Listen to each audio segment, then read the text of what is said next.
this one, the title, I was really afraid because like that one is kind of like writing a course for the world, so it's gonna be focusing on the global course books. So, but after reading this, so we can see that from the introduction, it was being focusing on the catering for the wide range of the students, the teachers, and then also classroom contents, and then also we need to anticipate the needs and interests of the teacher and students, since this one's gonna be focusing on the global coursework. So that's gonna be the point. So in this chapter, it focuses on the process of modification, and then also the individuality of the compromise is like a positive or negative force between the writer pedagogic principles. So in here, so the parts we have to focus is that, in my opinion, I think it's gonna be the process of modification, because like in the in this chapter they explain about like how the scholars, how the people try to uh, develop the things by step, the whole process. So like before that, they try to start by the focusing on the drawbacks of the coursebook, and then also the features and meta books. So normally for the when we talk about the coursebook drawbacks, it's like we can see that it's totally limiting the creativity, because like the coursebook is trying to give with like kind of like in the ready-made form. For example, like even the writing, we have a format. If that is an informational writing, there's gonna be that kind of format, those kind of thing.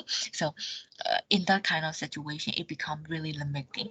And then also another one is like they don't show the dynamic and interactive nature of the learning process, because like all the process are just going like one by one. And then also another one is it's not guaranteed that the coursebook can cater all the individual needs for all the learner of the time, and build in enough flexibility to enable teachers to individualize them. I think for this flex, you will be able to see, for example, I think Headway is gonna be the familiar coursebook as a global one.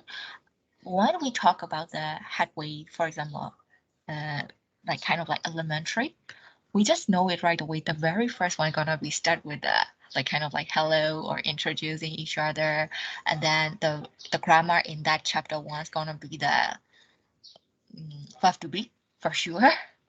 So it's kind of like that. So, but for the students, if what do we need for that person individually, like there is no guarantee for sure, that kind of way. So that is the major drawbacks. That's from my point of view. And another one is that since this course book has been made with really formally, so then how can we categorize by like how can we check the natural use example and the making sentence by the students? That's gonna be also one of the drawback. And then the last drawback is that the format and content of book is really predictable. Just I said, like chapter one's gonna be this one. After that, that's gonna be maybe the present simple, and then it's gonna be past simple, that kind of ways. So from the point of students, and then also the teachers, of course, that's gonna be really boring one for the like not only for the student, also for the teachers also. So that's are the really drawbacks. Things like the course book is really boring, then how can we the student, from the point of the student, of also the teachers, how will we able to persuade the interest to be able to learn this subject, this language? So that's gonna be the major thing. So this one is in actually the general drawbacks. Then what we have to find what is the shared features among the books, of course. The first one is that too quickly published with too little piloting. I think that is the problem point from the publishers, and then also the designers. Since they have to control they have to arrange maybe the time and then also the budget to be able to publish this one. So they are trying to um, make everything as try to finish it as soon as possible. In that way, this kind of problem is happening. And another one is that they do not sufficiently reflect what we know about the language, and then also fail to meet the true needs of the learner, because they are just trying to put everything in there. Then, but what is the true needs. For example, and actually most of the learners are trying to learn maybe any subject or any language to be able to use them in their real life, in their daily life. That is the kind of like a general needs and general target of the students. But mostly when we try to explore the coursework, they are just trying to focus most on the formal one, formal writing, formal speaking. Even the speaking one is like just everything is format. So that is the one of the feature we can see. And then also, however, we also can't deny that the coursebook they provide a really useful resource for the teachers, even though there still have a drawbacks, but we also can't deny that is also the good point, like a benefit for the teachers. So, and then also, so if we're gonna talk only focusing on the global coursebook with the force and against of the other people, another one is the first one is the good sale worldwide ensure the high production quality. But what is the against? Of course, language imperialism, and then also the danger of the cultural attack. So to give it as an example, in like kind of like in this day, we all have been admitted that like English is the international language, like a global language for sure, the first language. However, that what is the real main reasons? Because of like we also have know that like kind of like based on the general knowledge, we have know that like after the World War II, the British state colonized all the countries. So that is kind of like the effect of the World War II. In that way, because of this colonization, the English becoming really expansive, and then also until this time, English become a really kind of like global language, first business language. So, but is there, do we put those kind of things in the history books? No. How about in language? No.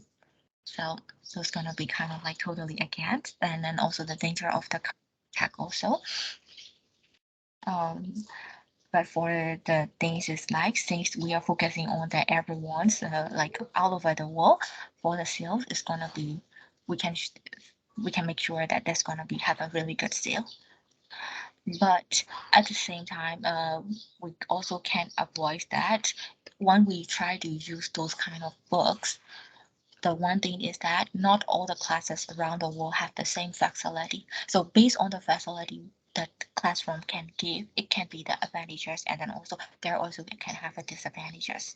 And then also since that's gonna be focusing all over the world, the teachers will also not be familiar enough with the student culture, especially if that is in the multilingual classroom.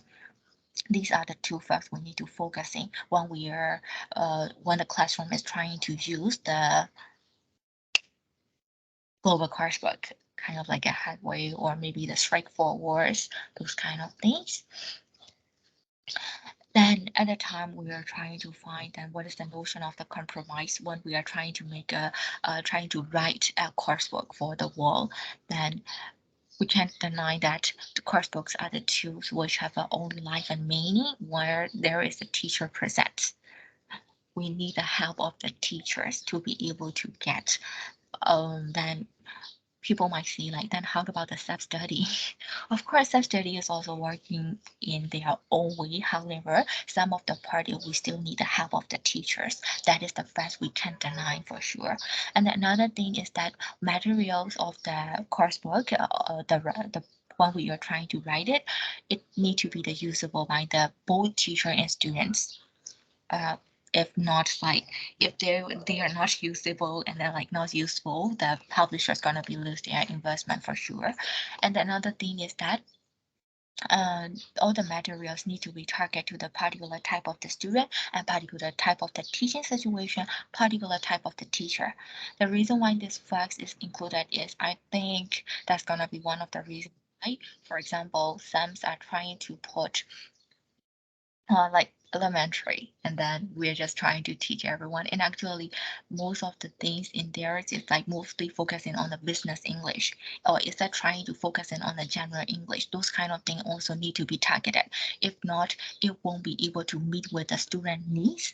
If they are not meeting with the student needs, and then also this course book will be totally useless for the students. even if this one is really good or not. And then another one is each of the learners also should be taken into the consideration. That's in that way we can make. That's why in these days we have been using like is that young learner books or the adult learner, and then like business one or MBA, and then also like for the linguistics of like those kind of way.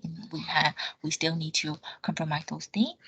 Another one is a lot of situation around the world in which teacher wants to use the global materials to have in commons.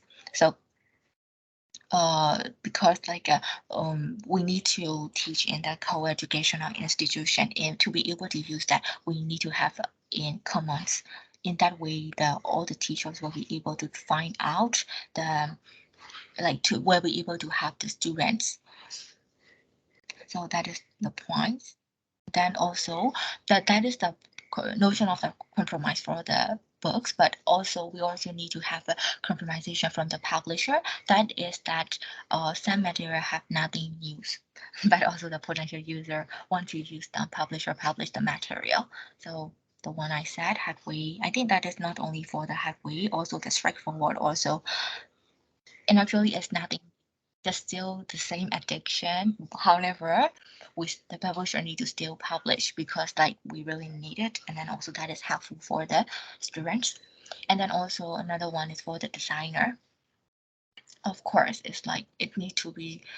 Sometimes the designer is gonna be thinking like, oh, this color is really nice. That's gonna be interesting, but it also could be the thing not is useful for the both teacher and then also students. I have seen one of the book. That one is the for the marketer, English for marketing. English for marketing. That book is like the color is the whole book is totally black, and then also the letter of the color of the letter is totally colorful. One page is one other color, another page is another color.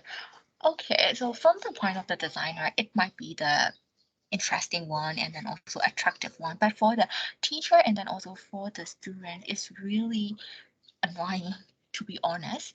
So those kind of things also need to be considered from the side of the designers. That is one of the point. And then also from the teacher is that need to look at what the students want, rather than a new ideas for themselves. Based on what the students want, we need to choose the course book. We need to build up the course line, and then also write the course books. So those are the first we have to take care and then take a consideration from the point of publisher, designer, and teachers. So to be able to do that, they have made a case study. So that case study is right in the first level of the Cradle to Grave course series. And then that is the intermediate level case. And then they have been targeted to that student from both. One is in UK, and then that one is the 15 to 21 hours a week. And then another group is for the private school, but that private school have only 2 to 3 hours a week. But both of them is having that intermediate level, so that the student each gonna be not that much difference.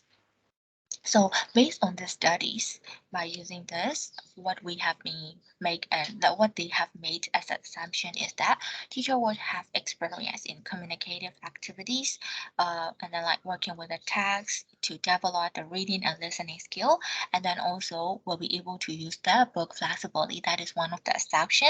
The second assumption is that the material might be used by the less experienced teachers.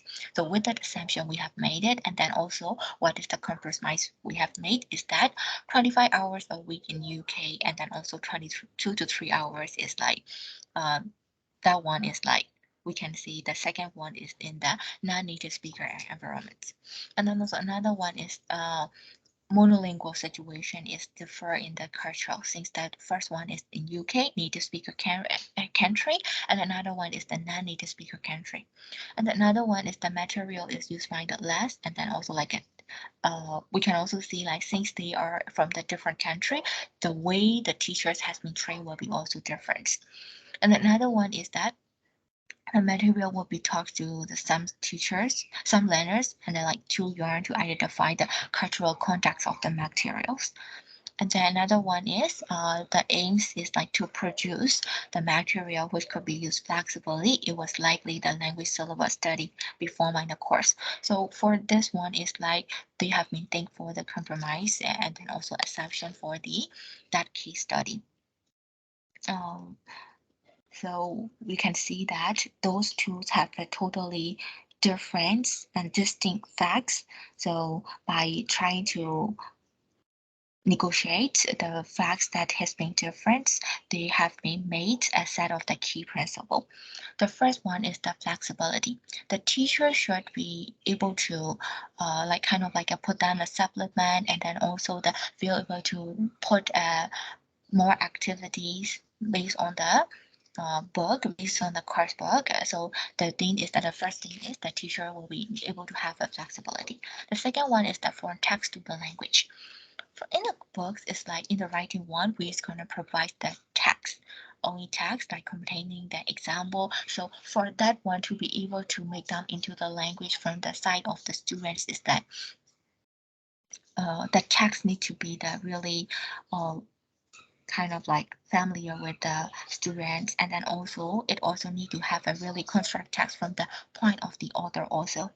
And another one is the engaging content. That this one has been like communicate with the second facts. The author will be able to like they wanted to provide the interesting one, kind of like maybe environment. However, it also need to be concerning with the current situation or the interest of the students, like kind of like here everyday topics like money, relationships, kind of like that. And then also at the same time, the course book also need to be appealed to the teachers, because like the teachers will be the first one to decide is that boring or interesting for the students, because like the teachers are one of them like able to know the students really well rather than the publishers or the author. So like, and then also another one is that the author also need to be constrained by the some cultural sensitivity. So kind of like drag or sex or politics or religions, those kind of things where we need to like constrain the cultural sensitivity. So I think that is also maybe one of the reasons why we can't really see a lot of context about the culture, politics, religions in the really famous and then also like kind of like a popular course book. Then sorry. Oh, okay, got it. And another one is the natural language. We also need to contain the natural language. In that way, like it's gonna be also useful for the students and then also able to meet the students' needs. Another one is interactive approach. In that way, for the kind of like it's gonna be able to use the varieties of the approach, but for the grammar, it's gonna be need to have a great importance. And another one is emphasis on review. So students are at the intermediate level and then also familiar with the grammar, so it's gonna be able to better to represent the grammar points that present a lot of new points. So that's gonna be the emphasis on the review. Another one is personalizing the topics. So the we will we will need to, sorry, from the point of the author, they will need to provide a lot of practice activity from the point of the students. In that way, they will be able to use in their daily activities. And then another one is integrated skills. For this fact is that nobody can deny for sure, because like based on the speaking and reading, like all the four skills need to be integrated, and then like if they are not, then students will not be able to use it really well. And then also another thing is that text should be a little bit above the level of the students. In that way, the student will be able to feel the challenging, and then also they will be able to participate really actively in their classroom activities. If not, this is gonna be just only bore, and then also there will be no interesting in the classroom anymore. And then another one is balance to the approach, that is the deductive, deductive, and the effective approaches to the grammar. We need to have a balance in the coursework. Another one is learning to learn. So students need to need a help for the vocabulary skills and then also the grammar analysis from the beginning in that way. And then after that, we will, from the point of that, we will need to encourage by studying their own personalized vocabulary and the grammar books. As long as they see the books, if the grammar is so hard or the like vocabulary is not too personalized, they will be feel imitate to be able to intimidated to be able to absorbed in the lesson. So like we also need to control about that fact from the point of the author. And then another one is professional respect. That one is that respect is not only need to have from the point of the author, also from the teachers. That is what I think, because like professional satisfactions and then also the academically credible to our colleague, when a course that may appear adult and then sophisticated with a clean look about it. That's the part. Those are the facts we need to focus. And then also based on that set of principle, there become some having a pressure. So the first pressure from the point of the publisher is that they will need to give more attention to flaker text, not in the long-term usability. And then also overemphasize the need of the wrapper is going to be the intelligible. From the side of the school and institution, the pressures are the books have to be the right length. If not, the length of the course will be also becoming long or short. There had to be the many units to based on many units, we will be able to deliver the many things. In that way, the students, from the point of the student, will be also that it's going to be interesting. Another one is the syllabus have to include this and that grammatical items. Those are the pressure from the school and institution. And then another one is that the material should not be inappropriate to the context. And another one is the topic should be contrasting, and then it should be have a good quality and be cheap. Those are the points. The becoming like a pressure from the points. And then also, of course, the pressure from the teachers and student side is also there. The first one is pedagogical principles, and then another one is usable and promoting material, and then also there need to be the fan activity.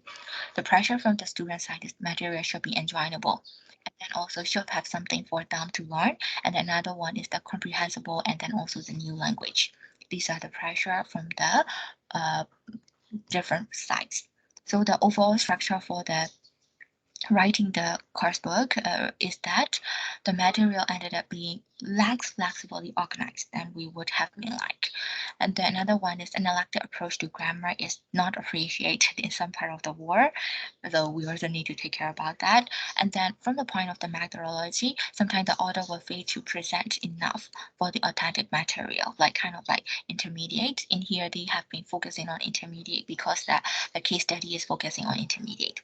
And another one is text. The text for the text is the author compromise in presenting the natural and authentic listening parts.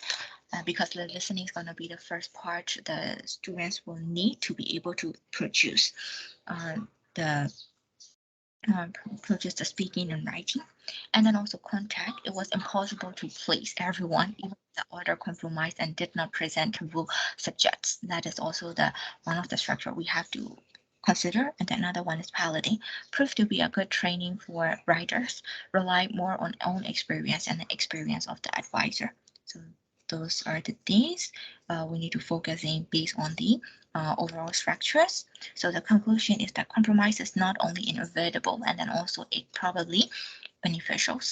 And then another thing is that without a certain compromise, we would have produced less effective materials. And then the last facts of the conclusion we can make from this chapter is that if we had made the other compromise, it's going to be like there will be also the not area we have not aware. However, so based on the new compromise, that's going to be the produce more effective materials. So those are the parts where I have been explored in this chapter 6. So for your attention and your time. Thank you. Thank you, Nan. Who's going to present next? Is it Hend or? Yes, but me. Okay, and carry on. Go ahead. Yeah, just a minute. Yes.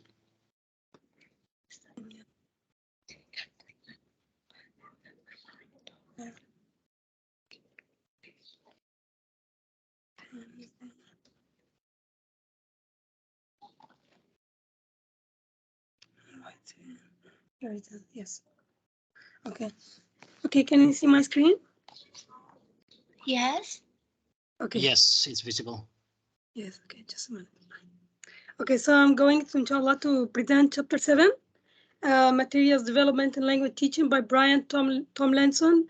This is the name of the book. And chapter 7 is How Writers Write, Testimony from Authors, Philip Prowse. So yeah, actually it was kind of hard to present this chapter. Yes, but yes. And just one small correction. I'm not a professor, so you might want to revise that. Yeah. Okay. Not yet a professor, but thank you anyway. Okay. Maybe this is good. Inshallah, becoming a professor soon. Inshallah. Okay. I'd like to support honesty in being academia. So yeah, I'm not a professor yet. So yeah, please drop that. Okay, inshallah. Hopefully soon, inshallah. So anyway, actually wanted to say that this chapter was kind of hard to present because there was no such academic points that are to the point, like clear cut. I felt by reading the chapter, it was 23 pages, and I felt like the writer was like chatting or like communicating his experience as a writer to friends. And he used a lot of metaphoric expressions, and it was like chatting more than academic like advice. Some parts delivered the communications, the information quite clearly, but some others it was very hard to catch the information. So I tried my best and I followed the order of the book. So this chapter investigates the process of materials writing from the writer's perspective. We have two groups. The first group, they were writers of ELT materials, writers in 1994, and there were 16 of them, like from different countries, and all of them were specialized in writing materials, ELT writing materials. So, and after time lapse of 15 years, another group consisting of 4 ELT material writers were asked to read the practices of the old group that had practices that written about writing materials in 1994 to give their speculations on the practices that have been done in 1994. To see the difference between the time that was when it was written in 1994 and 15 years later, what happened, what are the changes, everything that happened, the changes. Sorry, because I didn't sleep. I'm very tired. I've been asleep for 24 hours working in the PowerPoint. So excuse me if I made any slip of languages. So writing perspective in 1994. It was mainly about writing together. It was a collaborative writing. They highlighted the importance of team working. All of them were working together, including publishers that are together with them in the session. The writers portrayed this collaborative work as marriage. And I like this expression very much because he said that if we say that to write something in a collaborative way, it means like a relationship of marriage. So it means like many people are interfering, and it needs a lot of dedication and a lot of effort for this process to be successful. They should get to know each other really well so they produce something that's successful. Writing together means sitting down at a table together, meeting for a whole evening at some time, and being strict with themselves. And I like that the author said that when discussing with each other and trying to write to do the process of writing together, they ignored their ego. So, for example, if someone needed help with another person, they would just tell them, "Would you please help me with that?" Only when they had knotty problems, and that's why I highlighted the word knotty problems. The team of writers meet and agree on overall approach and the methodology they're gonna use. There should be someone with a bit of authority at the end to edit everything and to ensure the conformity of the pattern. By the conformity here, I mean the standardization. So, for example, if I write a part and Stella writes another part and then Sarfaraz, and then we have to have someone that has a little bit of authority to be able to edit everything and make sure that the style applied is almost the same and standard. So some of the disadvantages that the writer said about collaborative writing, that sometimes, for example, if I'm writing something and another writer writing something, we have mismatch between individual styles. I write in a style, some others write in a different style, we have mismatch. So that would probably need extra work to have it standardized. Usually it takes longer than usual time for decisions to be made because many people are involved in the process. So to give credit to everyone and to be able to take their opinion and to reach a decision, that takes a lot of time. If you don't have many people involved in the process, then it's not going to be that hard. The writer also explained that in this case, the formula about 1994 was successful because they had variety of ideas, wide range of information. They were getting to know each other very well from different parts of the country, but still have very good relation with each other. And I mentioned that because the same writer explained that he had another experience with collaborative working, with collaborative writing, but it wasn't successful because he co-authored with someone else, but they didn't have a very high chemistry. So it wasn't successful. That's why I explained that sometimes it's kind of successful. It depends on the people involved in the process, and it depends on the chemistry and the way they cooperate with each other very well or not, they help each other or not. Are some of them willing to ignore their ego or not? So the vital decisions were made by the whole team.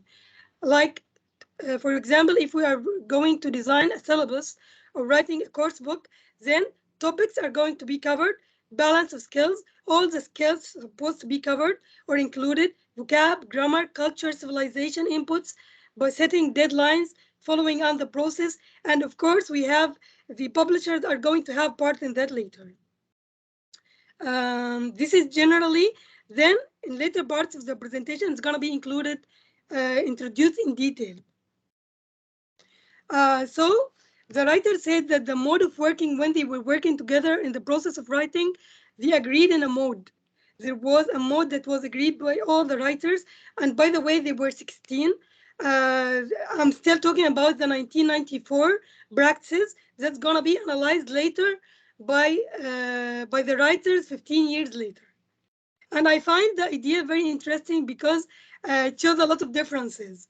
So first, during the first workshop, the group decides on topics, generally, the functions that they're gonna do, what skills they're gonna focus on, the treatment of grammar, vocab, format of unit, lesson, then units are gonna be allocated to each of them. For example, if you have 16 persons, each of them is gonna be having, for example, unit 1, unit 2, dividing the work.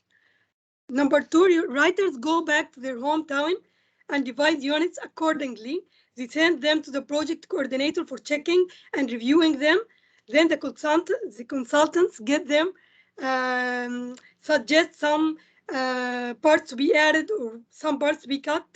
In about 3 months, the group meets again with the group, the project coordinator, and then they already agreed on the lesson that is going to be used in the course book. For the writers to do collaborative writing, this is a teamwork. They discuss, a great deal, decide what they're going to have included in advance, make an outline, and then start writing. The written materials, if they are developed, they are discussed over and over again. The writer mainly wanted to highlight the fact that the process of writing needs a lot of dedication, a lot of patience, and he said that it was kind of torturous task for himself because they need to revise over and over again. The content and presentation and everything is going to be reviewed more than once. So that takes us to the idea that there was no perfect solution for them. In their process to write in a collaborative way, they tried to reach a perfect solution, but the writers tried the following. working together on the outline a couple of units at a time. Sometimes they think to work on a couple of units at one point. Sometimes they think that was not a very good idea. Maybe you need to work individually on each of them on one unit on his own. So they tried the process, like witnessed a lot of change, a lot of reshuffling. So they noted that there was no perfect solution. I wrote at the end that note the co-author with whom you work makes all the difference, because the writer explained that depending on the writer with whom the co-author with whom you work, your work could be successful or could be a failure. And he gave evidence to that, as I explained earlier, by experience working with another author, and it was total failure because they didn't have chemistry working with each other. Then all of them agreed that the writing process mainly is all about having creativity. There should be creative process that's followed by the writers when they have a course book. They start by creating a simple draft of a lesson, checking the requirements, of course, needed. The next step is to look for input, for example, reading, listening, and that required them to go to library and check all newspapers for materials. And the writer explained that it was interesting part for him because he had to go to the library and to check newspaper and try to get materials that are not like highlighted by many people, to devise materials that are different from other materials and to having the element or factor of creativity. So determining the stages of the lesson and covering the principles and secondary syllabuses. By that he means target structures of vocabulary and secondary structures of other skills. Other skills he means writing, speaking, and reading. There should be a sequence of the plan starting by beginning, a middle, and an end, ensuring that there should be a communicative context achieved within the syllabus. And this is generally involves an ingenuity, because if you should be able if you could include communicative context, then the genuinity is gonna be violated. Choosing activities and their order is the next step for doing that, because if you didn't choose the activities to include them to achieve communicative context, how are you going to be able to do communicative context? The activities determine that. Finally, the process takes a lot of polishing, revising, and finishing to do it. After all that is done, then there must be polishing, revisiting the content, and making sure that everything is finalized and standardized, as I explained earlier. The process of writing, I like this quotation from the chapter. That's why I highlighted, because it's metaphor and I like metaphors. The process of writing, according to the writer, is cooking process, and this is my explanation. He didn't say that, but we can see that from the metaphor, from the quote. He said that the process of writing is also rather different from that involved in other kinds of writing. The main difference, perhaps, is that in materials writing, I need to start from the germ of an idea. When I've got that, I might just let it simmer away, give it a stir from time to time, and then at a certain point, have a closer look at it. I draw heavily on my own experience. So it's like cooking, and then you don't have to cook it on high fire. You have to, on a low steam, or at least immediate steam, and let it simmer away, and then leave it. You don't have to dedicate your whole time to it, but you have to give it a stir from one time to another, because it depends on inspiration. If you're writing, you need inspiration. Inspiration doesn't come all the time. So sometimes you write, sometimes you stop. So you need to give it a stir from time to time. And don't forget to have a closer look to see if it's already cooked or not yet. Working with publishers, this is the part about business, because when we have the aspect of publishers, then it's mainly about business. So he explained in this chapter, the part that was really organized is about the part about publishers and the steps to work with them. The major course book series these days are usually commissioned by publishers. They finance them rather than suggested by authors. And the account or the writers explain that it reflects not a untypical writing process because it highlights the endless meetings and discussions before a project is finalized. And the post-production pressure, he said that they have been pressured a lot to be able to cope with the publisher or the publishing process. And he explained the publishing process as follows. The first one, initial stage. First, they have research. There is a research on new level. Then they have to go to the market to see what's required in the market, weaknesses of other materials to avoid them. For example, if I'm writing materials, I should look in the market. What are the other material course book available? What are their weaknesses? So to avoid them when I write my own materials. I can do that by talking to teachers, students sometimes, looking at teachers and other materials. I can meet with co-authors to discuss and draft the basic rationale that's going to be the outline, the main outline for the course book. So this is going to include book and unit structure, draft grammar syllabus, and usually that takes some time. Then we have to create the draft unit. Usually it's going to be starting at the very beginning by usually unit 1. How are going to design or plan unit 1?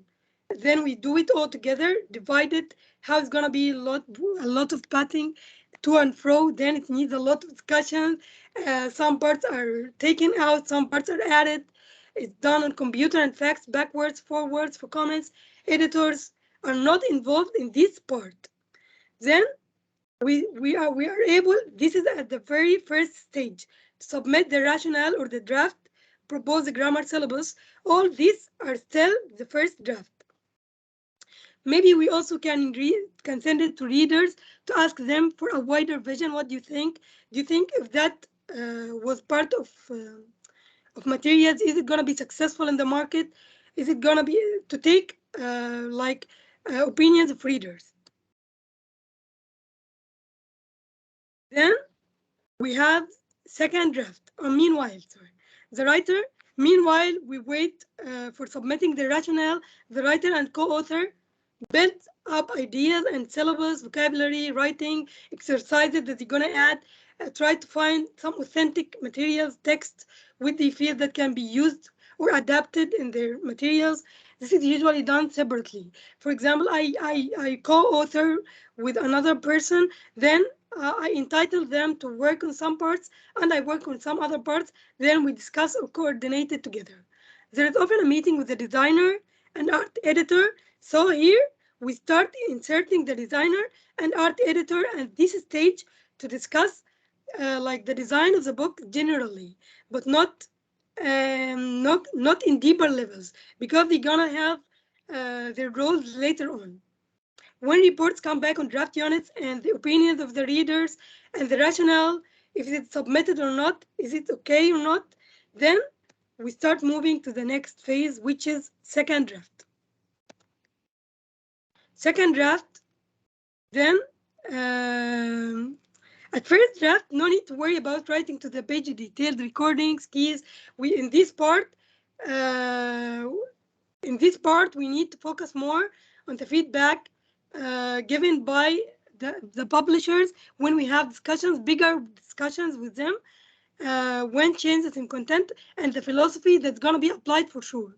Because at first we had a rationale that some people, according to the readers' point of view and the rationale submitted, maybe we change it, maybe, but here we already agree on the philosophy or the rationale that's going to be applied.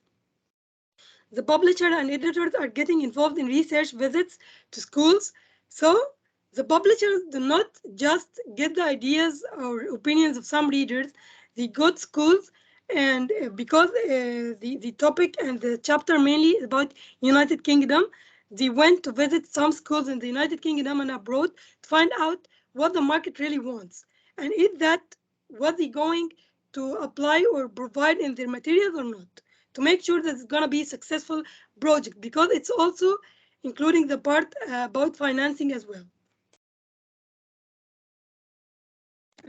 So second draft, this is usually done over a relatively intensive period. And at this point, the writer and his co-authors start paying attention more. Sorry, I missed it with the last slide. Maybe the last one was the first slide with the first draft, and this is the second one. Then they start paying attention to the page design and layout. A trial version will be sent to the readers to give their comments on it.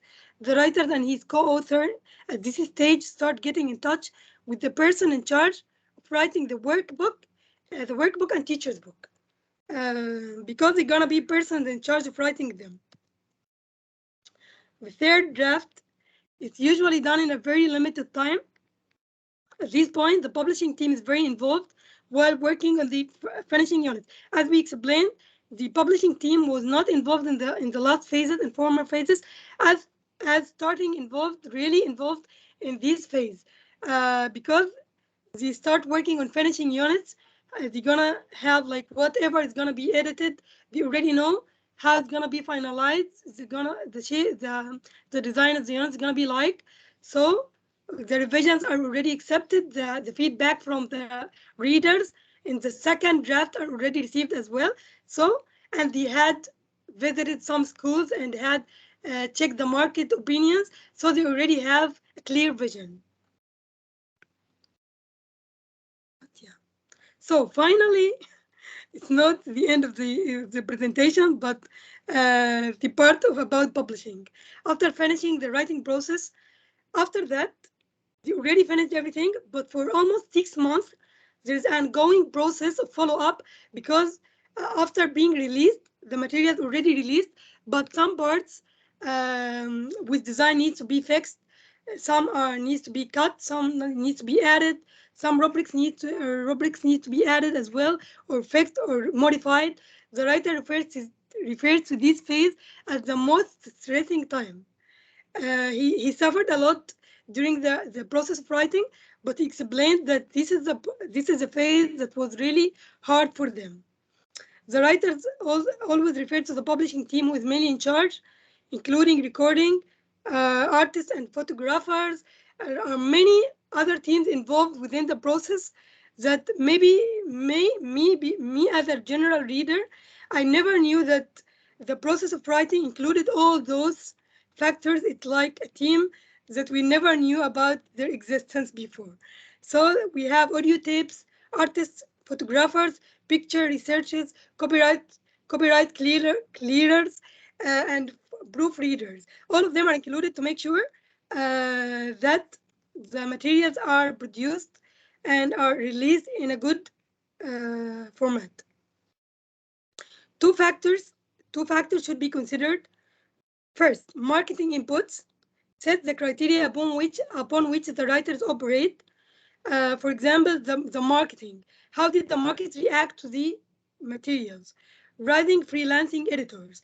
And I wanted to discuss that because the writers explained that sometimes they had the publishing or the whole process, people in charge of the budget had limited budget. So sometimes they had, in the market, there was writing freelancing editors. So for example, sometimes they need very good freelancing editor to be able to edit or produce a design that's according to in a high quality. But then because they were in short of budget, they had to make use of or ask for the help of writing freelancing editors that would that were affordable for how can I say it, for a cheaper amount of money. Sorry about that, because sometimes I won't switch to Indonesian. That's why I'm not that I keep stuttering a lot. Sorry about that. So designers and illustrators. According to the writer, the importance of design is highlighted and stressed. According to the writer, a design for the look of the student page is finalized even before much of the writing is done. And authors write to fit the design. So it's supposed to be done much earlier. One of the issues is that sometimes the writers have opposing views, agendas with the designer. For example, if I'm writing a book, then I have a designer, then the designer tries have a different agenda. For example, I focus on the educational part, but the designer doesn't care about the educational part. They want their work to look pleasing.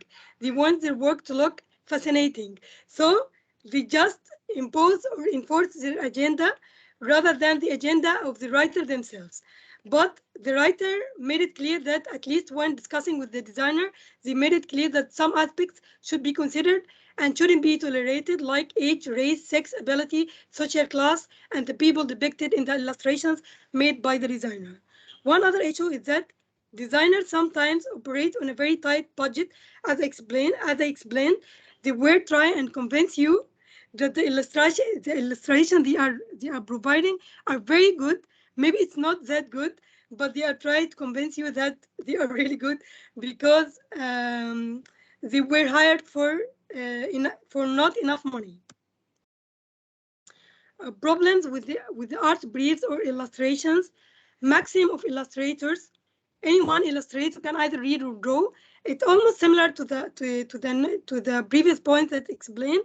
But for example, if you gonna ask the designer that he's gonna read your art brief and the instructions very well carefully and takes care to observe it in order to produce a boring pedestrian illustration, you have sometimes he's going to produce something fascinating, but it's gonna have some mistakes, or maybe educationally it's gonna be missing some points that are really important. Then maybe the second element is gonna suspension of Grecian maxims. Grecian maxims, by that we do that they want to produce something that's really, really beautiful. Please correct me later if I'm mistaken. So you can't assume anything with an illustrator. They have their own vision. Instructions should be very clear. If you are dealing with a designer, you have to give them instructions very clear, learning to write a tight art brief so they do not get deviated from it.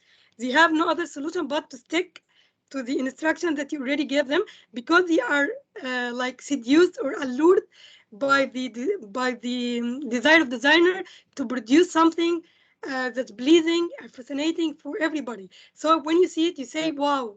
But maybe it doesn't stick to the rules of the writer himself, but they want to produce something beautiful. Technology.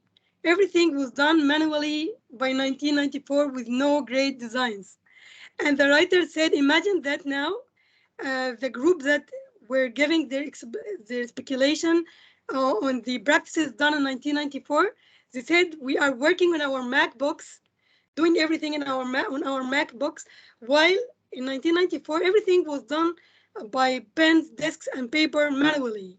The writer explained that technology nowadays, despite being really advanced, still didn't overcome the psychological implications caused by the publishing process, which means that in 1994, they suffered a lot psychologically in the process of publishing, and nowadays, even 15 years later, the psychological implications, they still suffer a lot.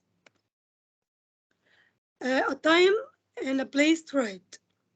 The writer said some aspects need to be considered for the writers to be able to start writing in a creative way. So the writer should not be disturbed by anything. I tried to write them in my own words. They should have a comfort zone that they keep them focused on their projects, not distracted. So when they get the inspiration, they can write. Number two, the writers need to have a calm place that helps them to get dedicated to their project and not be affected by other external factors that could be distracting. They need time, private time of their own, devoid of their families and family commitments and from life distraction. They need a private place for themselves, like I quoted that from the book because I liked it, an armchair by the fire, so their ideas flow. The conclusion, according to the writer, it would have been interesting to see if the aspects discussed here focus more on learning principles and objectives and lesson syllabus, ideas and procedure. It would also be interesting to learn more about the relationship between writers and the classroom, because they didn't elaborate on that in detail. Then there is a publisher's view of writers, a teacher's view of materials. He said that we should focus more on the teacher's view. That really matters.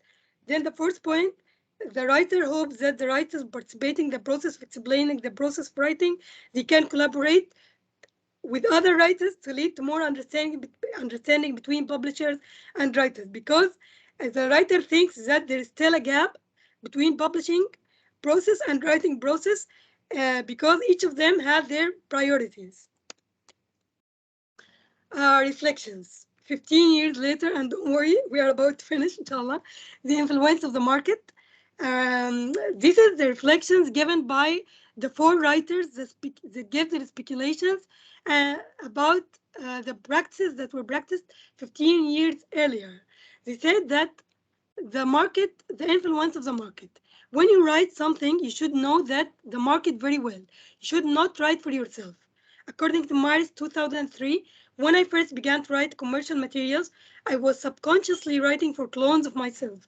And concludes, when writing, do not write just for yourself. Remember, you are writing for a market. How to know the market? Then if we are supposed to know the market very well, how to know the market? By getting as much information as we can about the marketing, writing for that market. According to the writer, coursebook projects have been included, has been researched in great depth with repeated visits to the market. You should be asking teachers, you should be making visits as explained in the book, to make sure that your choices in the material or course book are accurate, and it's not going to be failure. The ELT writer and technology. The main article focused on technical aspects of writing, while Bete Sharma is the 4th writer from 4 writers that gave their speculation on the practices 15 years earlier. And she's the one focusing on the role of technology. So she gave her speculation of original article highlighting the role played by technology. For sure, we can see that technology has converted everything and transformed our life, because technology now, if you need Google is available, Expedia is available, and everything is available. We have painless and quick search, copy and paste, of course. They are always here to make everything, the process of easier. And on the other side, it made it easier for people to plagiarize and copy from other people's ideas. Writing together. Tukai and Jeff Stranks, they are 2 writers from the same group, 4 writers. They agree with the opinion of the writers, but they explain that the writer or co-authors do not have to exist physically, because now we are in the era of technology. So we can exist together and meet and have lengthy discussions, and review each other's works, and brainstorm and everything virtually. We don't have to meet physically as they did 15 years earlier. Then the creative process. Writing a course book material is like having all the resources available, but you have to locate them without a map. Then you have all of them, but you have to arrange them on your own. There is the issue of how much you can expect students and teachers to have a dialogue with each other. And when you offer them topics to explore or conversations to create, the course book also writing process should nowadays or in the past be reliable materials. In the past or nowadays, it should be reliable, authentic materials that can, and I quoted that word, brighten any class and brings excitement and make the students excited to have the class. It shouldn't be just boring material that makes the students feel monotonous or wants to just the class to be over. And that takes us again to the element or factor of creativity. There should be an act of creativity, and the writer mentioned the word art. It should be an act of an art or creativity. The creative process, according to Jeremy Harmer, this quote I liked. What is suggested here is a text-driven approach that should be driven by the text itself, and then derive the language features to be studied from this. This is his own view. There should be a topic that engaging for students. They should be entertained by the topic, so they want to study more. Much has changed in 15 years, but the essential truth that remains the same is that 15 earlier or nowadays, the writing process should be creative rather than a mechanical process. The digital revolution may mean that in the future the print course book may really disappear, but still creativity is urgently needed. That's it. Thank you so much. Thank you, Hend. You might want to drink a glass of water full. Yes. Yeah. It's like I was hearing car racing. Yes. So, yeah, I will give my suggestions to you later about this and how to fix this so that you don't rush and spend a lot of hours and time to discuss this a lot presentation. There are a variety of different techniques to overcome these difficulties. Okay, I will tell you later. Okay, now next, the last presenter. Thank you, sir. Yeah, Anicia. Yes. Ed. Yeah. I'll share my screen. And can you please stop sharing your screen so Anicia can share her screen? Yeah. Yes.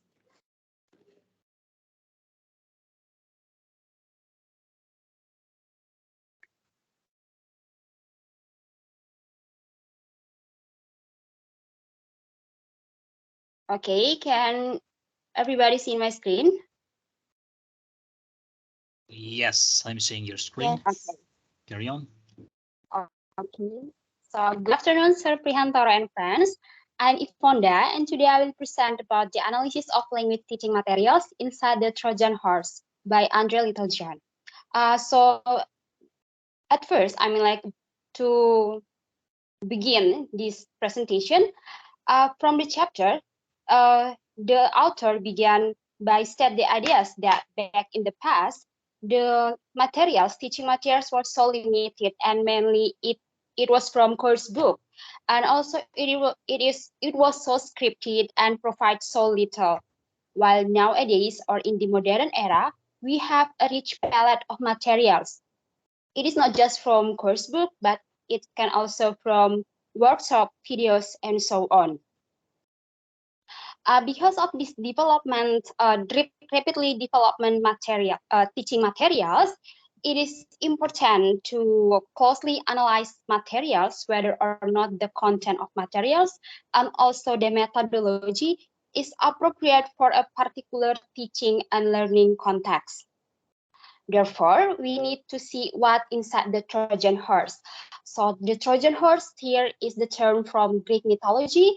At the past, it refers to the Trojan War, but nowadays this term recently refers to subversion introduced from the outside, or when we introduce a thing only from the outside. That's why in this case, we are going to see inside the Trojan horse, specifically teaching materials. So what's inside the teaching materials? Introduction. This chapter concerns with the analysis of material as they are, with the content and ways of working that they propose. To see that, there are three main items or three main points we are going to look one by one.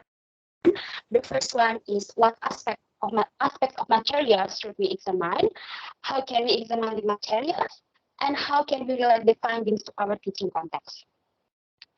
So the first one, what aspect of materials should we examine?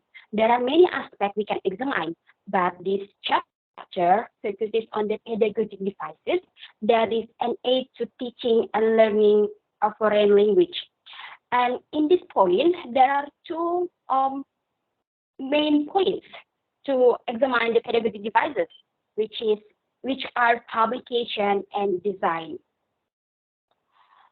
Publication relates to the tangible or physical aspects of the material and how they appear as a complete set, whether on paper or electronically. To see the publication term over here, we have to take into consideration these 7 items. The first part, is place of the learner's materials in any wider set of materials.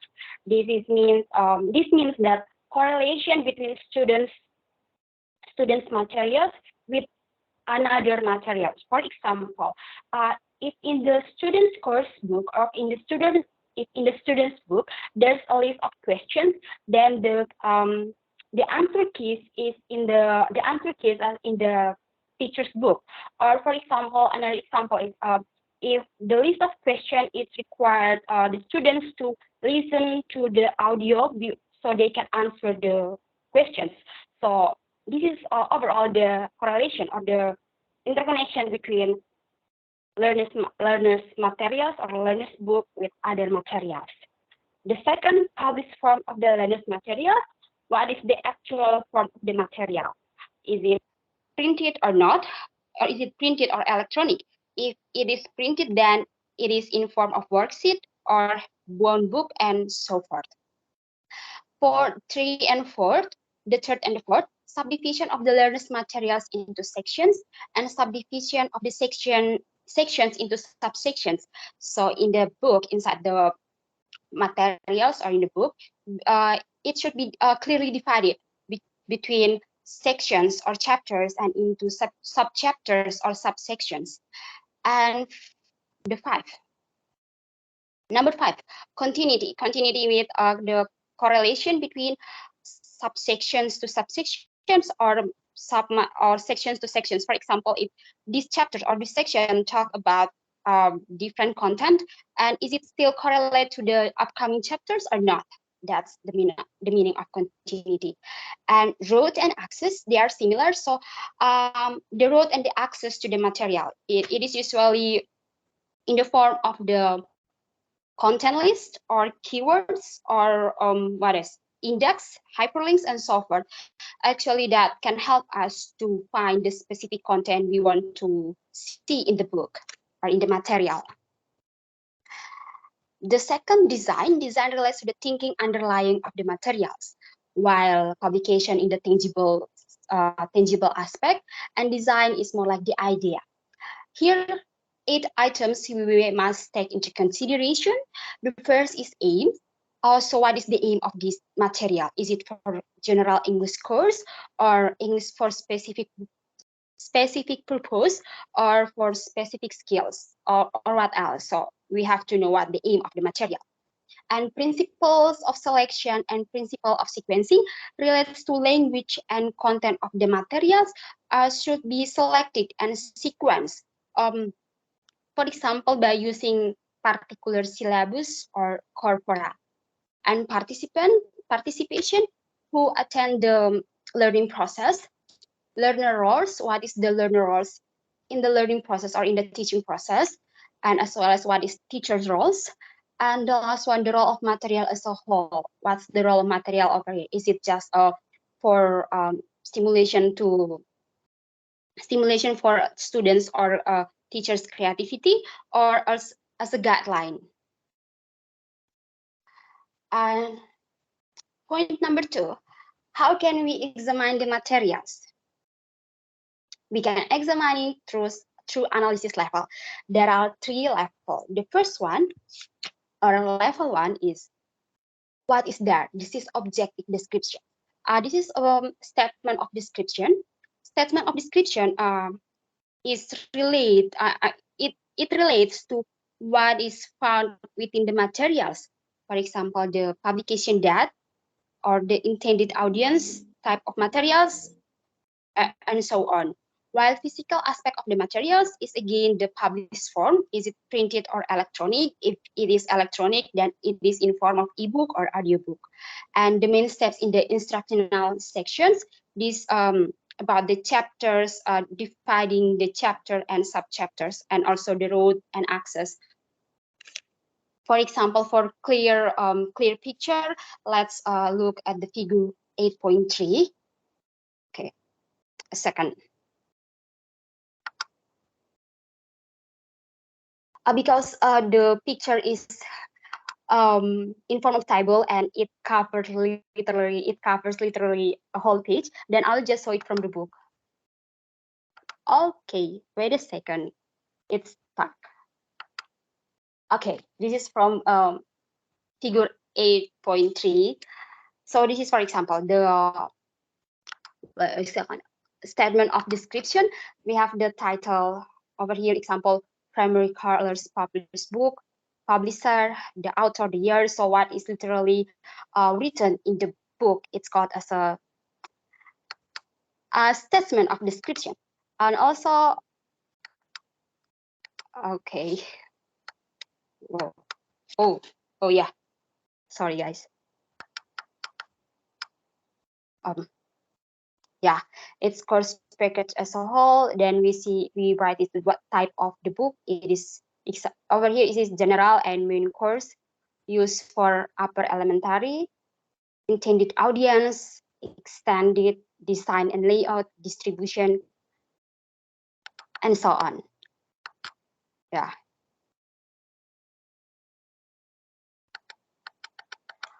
Hopefully it is clear enough. Okay, we go back to the presentation. The level 2, that's from the level 1 and level 2, what is required for the users. So this is what is it? What is required for the users is we need to infer about what exactly teachers and learners using materials will have to do. So what's their goal, what they want to achieve. And that's why this is subjective analysis, because each teachers or different teachers and learners have different goals. There are two main points we have to look at this. The first is subdivision into constituent tasks. This means that in a book or in teaching materials book, actually there's a lot of exercise tasks or exercise that learners have to take to evaluate or to test their understanding of the content that just have been taught. That's the meaning of tasks. And to analyze the tasks, there are three important things we have to consider. The first is what's the learner expected to do, and who with, and with what content. This is the example of tasks.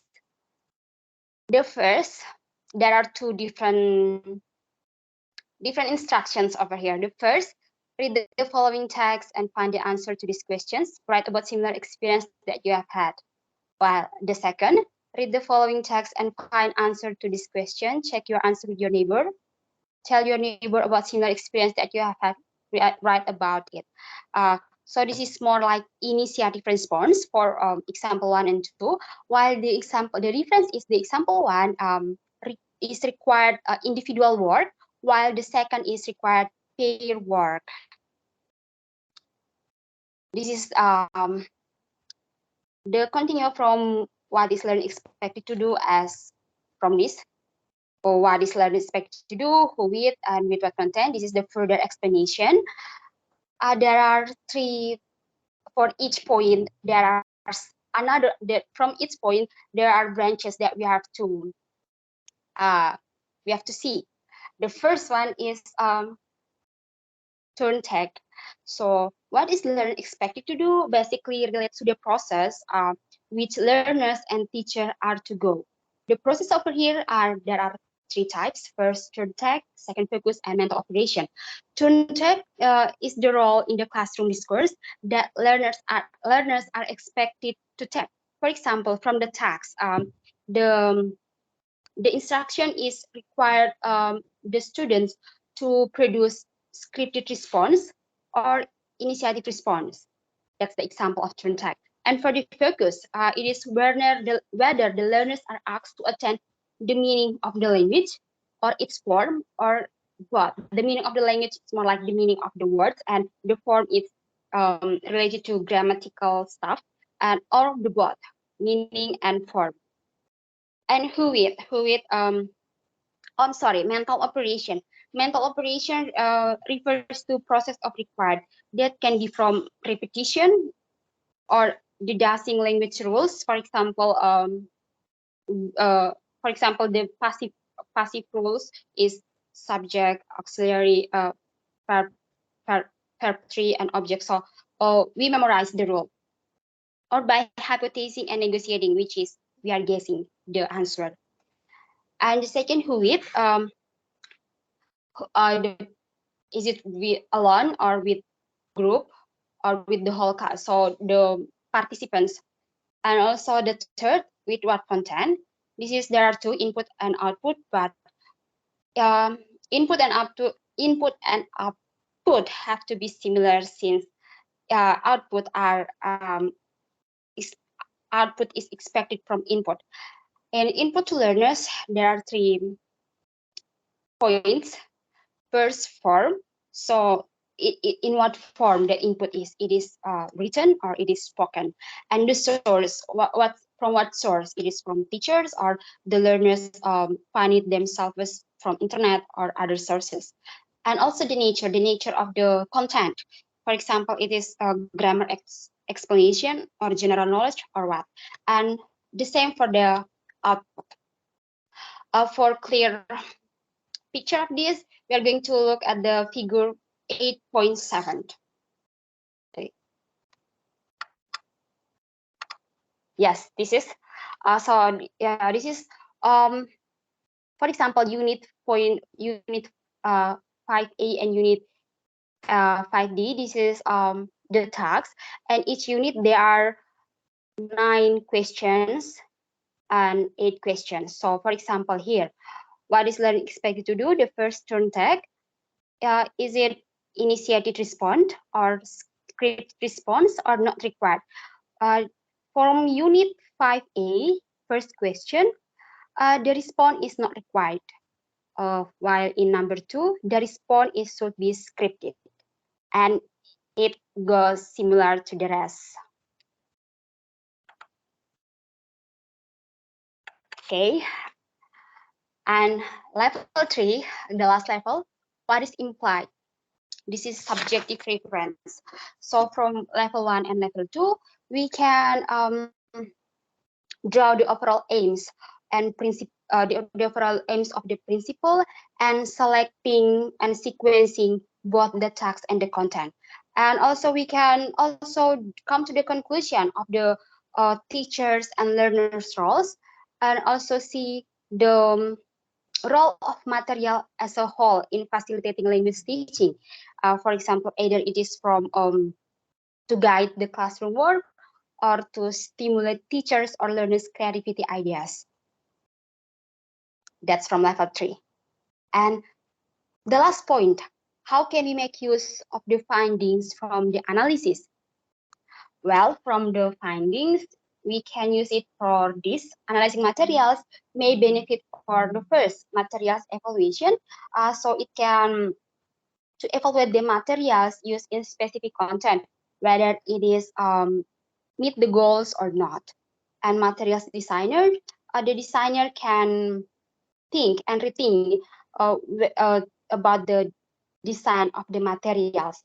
And teachers professional development, this is can be like self-evaluation for the teachers, so they can really know about or understand more their own teaching style, why they are comfortable with this style and not with that one, for example. And the last, for researchers in language teaching. So analyzing material may also be used for researcher in language teaching theory. The last one, conclusion. So this chapter discusses the materials are closed books and revealed, and can be revealed through process of reverse engineering or analyzing material about how they work. The analyzing materials or the construction of materials aids teachers analysts to see the materials internal character. So this is benefit more for teacher analysts. And the last one, this way, the analytical framework also empowers teachers, learners, educational administrators, and others to voice their needs, what they are looking for in the material, and to take more control over the materials with which they are involved. That's the end of my presentation. Thank you so much for your attention. Right, thank you, Anicia. You may stop sharing your screen. Yes. Any questions for these 3 presenters? Okay, maybe no.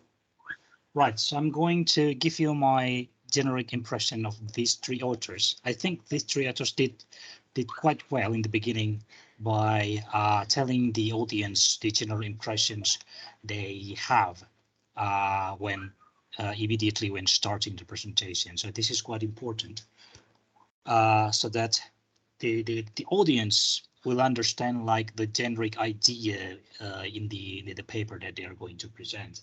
So for instance, Anicia explained about the title, which includes the key phrase to Trojan horse, sorry, and how it differs from Trojan horse that we understand, and what Trojan horse mean in the context. So that's one of the examples. Because the titles in these three presentations are quite unique. Okay. Another generic impression that I have on the three presentations is that sometimes you presented so you're describing one specific point. However, in the presentation slide, it's not highlighted, and this might be problematic for people who, for instance, get a break. For instance, they are watching your presentations, and for some reasons they have to use the facility, go to the toilet, and they leave. And when they come back, they don't know what you're talking about, even though you're still on the same slide. So one technique for this is to split the points in your presentation. So let me give one example. Nan, can you share your slide? Yes, sir. Yeah. Please wait.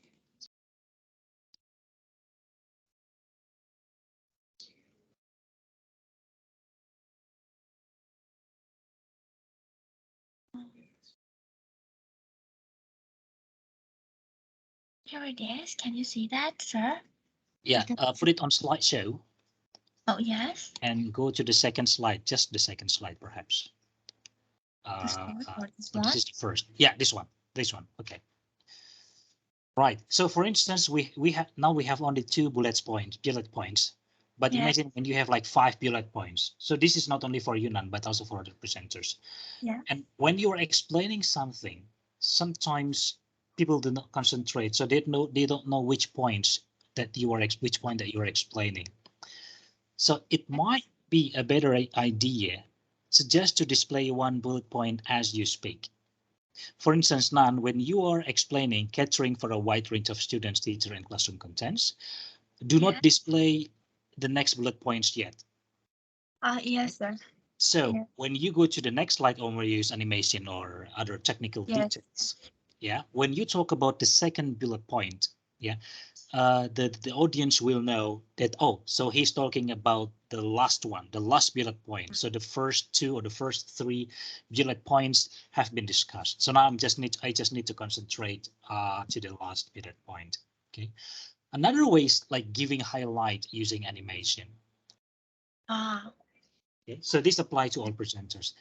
The good thing about this presentation slide is that within the clauses in the bullet points, the key phrases are highlighted. So if you can see Nan's presentation, a wide range, needs and interest, they are highlighted. But unfortunately, I think Nan, the color is not really bright. So I suggest you use yellow here because the background is quite dark and the color is of the text is already white.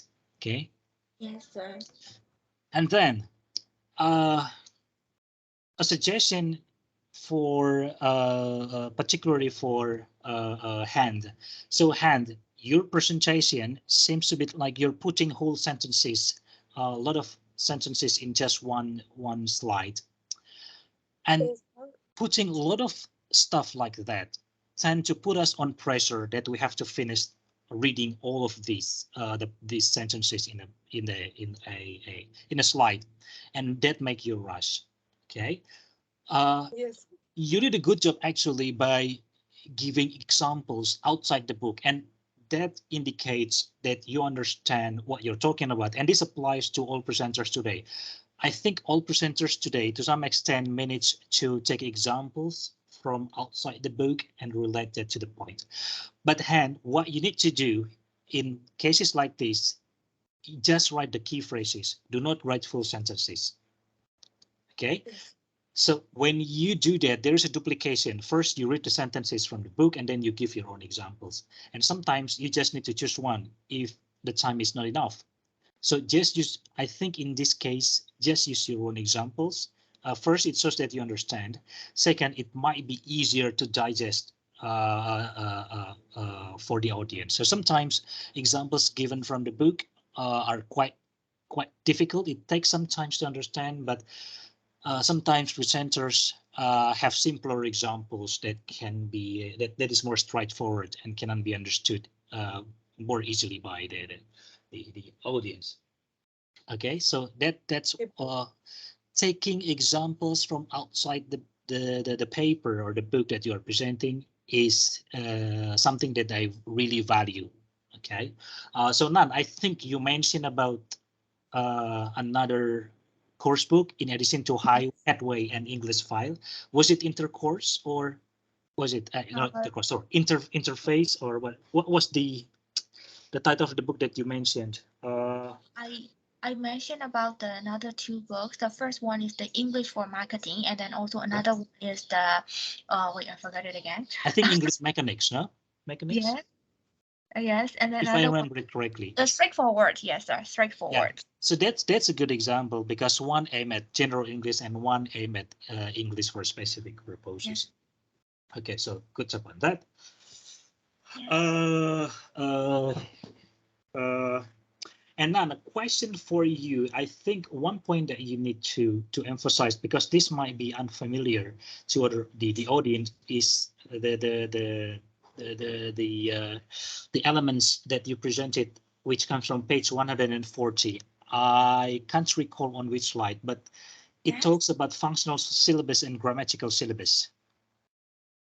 So would you care to explain the difference between functional syllabus and grammatical syllabus? Page 140 in the book. Yes, sir.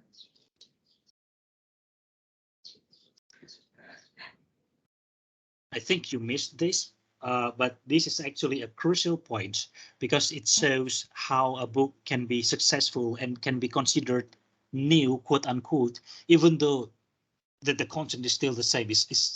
Can be considered old, because when we are talking about English book, I mean the content will be more or less similar, but you get this feeling when you read a book, oh, this is new, but in fact, no, that's not new. It has been there for quite some times. And this point, functional syllabus and the difference between functional syllabus and grammatical syllabus on page 140, I think it is quite important to describe. Yes, sir. I will try to focus more. I think I missed it out. Sorry for that. Page 140. Yes. If I remember it correctly. Or you can just find functional and grammatical syllabus. Yes. Maybe I misquoted the page number. Hang on.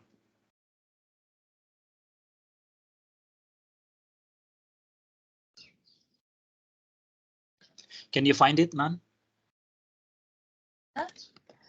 But I think that is included in, yeah, I have read about it. I remember it, but right now I can find in there also. But according to what I remember, that is like, I think for the grammatical syllabus is they explain it together with Headway.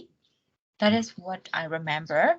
Like, because they focus more on the, like their orientation is focusing on the grammar, like kind of the step-by-step, the grammar part they teach like by unit is like kind of like really balanced in that way.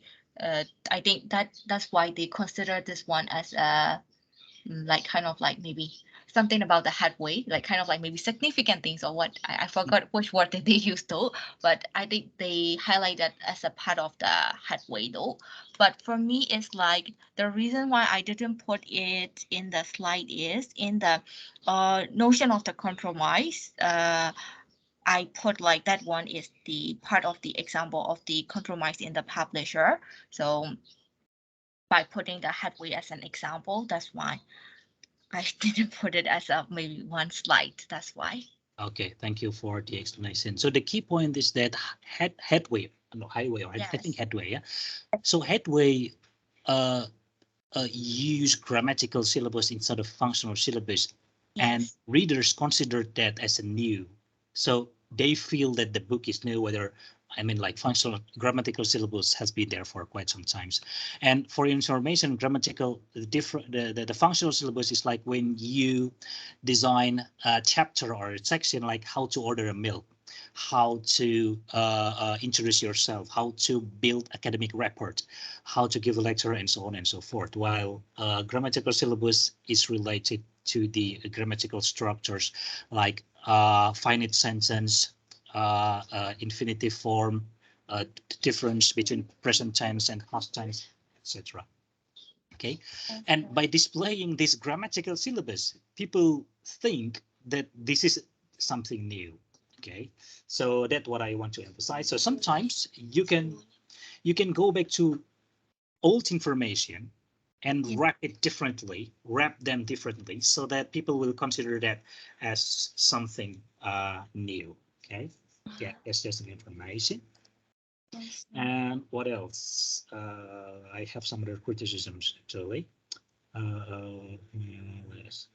Oh yeah, Hend. Maybe next time choose different templates, because the flowers in your presentation template uh, interferes with the fonts. So Okay. yeah, forgive my eyes, but at some points I I was really disturbed by that. Yeah, me myself.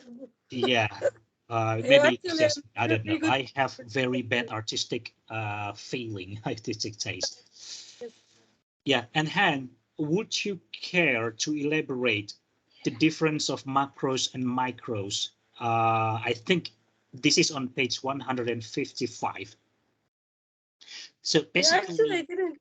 Yes, Silakan, Silakan. Yes. so I think this is an important point that you missed, because this is very important to explain, because it describes uh, how you manage different jobs if you're a manager to different people. Yeah, actually, I didn't. I'm not sure really if I understood it really very well or not. Okay, thank But you. So I will explain that to you if you don't understand quickly by giving some examples. So okay, that would be when we are designing a book, I use we because I consider us as a team. So there is usually a team who is responsible for the micro aspects of the book. So for instance, the team is responsible to decide whether this text, for example, we are designing a reading book. Okay, so it needs some text. Yeah, so there will be a text and then series of questions and other activities.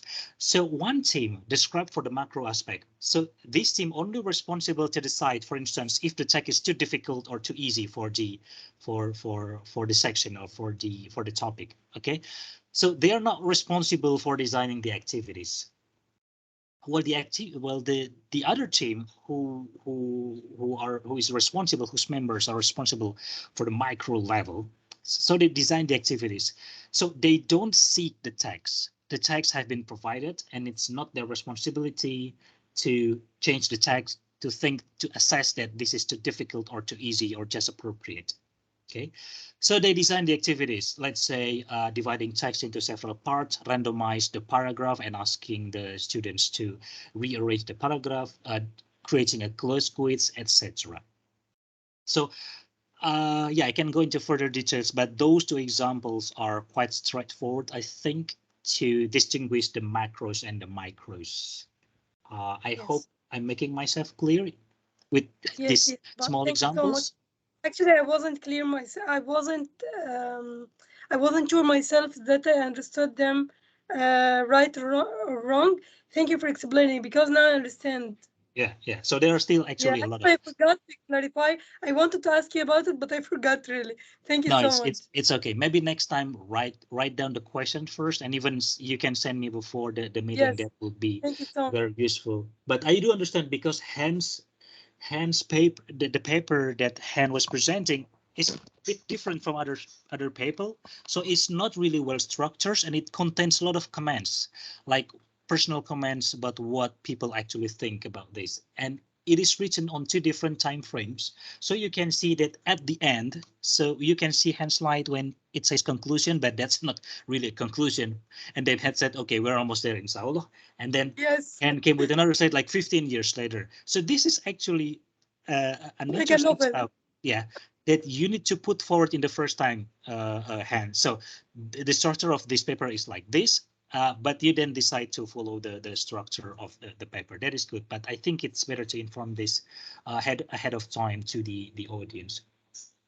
So some things, it's actually quite interesting, because things that he mentioned, the author mentioned things that he did not anticipate, and positively actually. So things that were quite difficult to do in the past, 15 years later with internet, with multimedia computers, they become really, really easy. Okay, and that's something that you need to signpost Hand actually the first time, so readers are ready to accept this information before you explain them. Yes. Another thing, one more thing, Hand, about your presentation is about Grecian Maxim. Again, this is about the management aspect when we design as a team, when we design a textbook. So it emphasizes if you remember, I think who presented about Grecian Maxim? I think you, Hand. Did you present about Grecian Maxim in the translation class? Do you mean the pragmatics, right? Yeah, pragmatic equivalent. Was it you? No, it wasn't me, but Okay, I someone already else. know. I could not recall. Yes. Right. So one of the maxims in Grecian Maxim is clarity maxim. Okay, and this is really important to obey. Be really, really clear. So even though if you think that you are clear about the instruction for yourself, yeah, you need to overemphasize this, especially in page 165. You're working together with illustrators.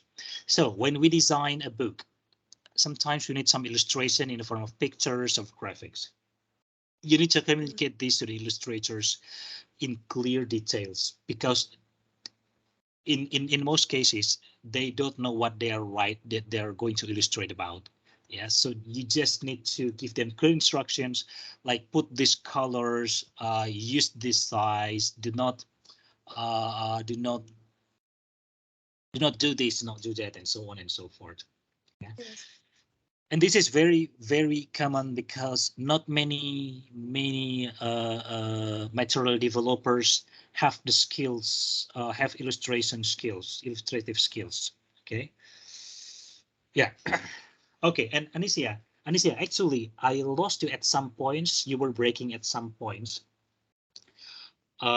So yeah, not many comments for me, but I did want to highlight that it was a good job on putting illustrations and highlight to reference to the relevant topic. So when you do that,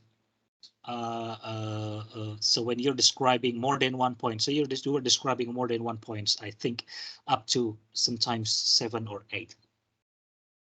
By displaying back the figure, okay, it would be helpful for the audience to recall at which stage they are, because there are several procedures. I think there are several in some aspects that were described by Anicia, or were procedures, and then when steps are too many, it can be confusing. So it is important to bring back the bullet points. But unfortunately, yeah, you did not highlight the sections or the part that you were describing. So if people lost you at some points, they would not be able to follow on the points that you are describing. But yeah, I have mentioned about this previously. Same criticism to Hand and Nan. Yeah. Yes. Yeah. So that's it. So sorry that it's a little bit of overtime because we start a bit later. So I hope it's okay with you all. Questions for me, if any? I take your silence as no. So if there's no question, or if you have questions, you can write on Teams later. Yeah, and for your information, I don't use WhatsApp quite frequently. Yeah, due to many reasons, my phone is not really friendly with WhatsApp. So the best way to contact me is by email. I'm which I'm most responsive to using emails. Okay, and by Teams, I check my email and my Teams regularly. And when I don't answer and I don't reply to your questions, please reread my previous replies. Yeah, it might be the answer to your questions, or why I didn't reply to that might be available in my previous response. Okay. Right. So that's it for today. Thank you for staying with me for, I think, like 5 hours. Okay, since 1300. Now we are at 1700. Thank you very much, and I'll see you next session. Okay. Inshallah. Thank you so much. Inshallah. Thank you so much, sir. Yeah, you can leave this meeting.